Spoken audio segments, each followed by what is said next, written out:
नमस्कार, स्वागत आहे आपले जय शेतकरी राजा ह्या यूट्यूब चॅनलमध्ये। आज आपण बघणार आहोत आजचे कांदा बाजार भाव। आज दिनांक 17 एप्रिल 2019। सुरुवातीचे कांदा मार्केट आहेत। पुणे लोकल कांदा कमीत कमी 300, जास्तीत जास्त 850, सरासरी 600। पुणे पिंपरी लोकल कांदा कमीत कमी 700, जास्तीत जास्त 800, सरासरी 750। पुणे मोशी लोकल कांदा कमीत कमी 200, जास्तीत जास्त 500, सरासरी 350। कोल्हापूर स्थानिक कांदा कमीत कमी 300, जास्तीत जास्त 900, सरासरी 700। खेड चाकण कांदा कमीत कमी 650, जास्तीत जास्त 900, सरासरी 850।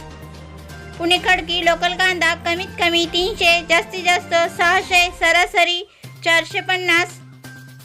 कराड हळवा कांदा कमीत कमी 400, जास्तीत जास्त 900, सरासरी 900। जर तुम्ही ह्या चॅनलवर नवीन असाल तर ह्या चॅनलला लाईक, शेअर, सबस्क्राईब करायला विसरू नका। व्हिडिओ बघितल्याबद्दल तुम्हा सर्वांचे आभार। भेटूया पुढील व्हिडिओमध्ये। तोपर्यंत नमस्कार, बाय बाय।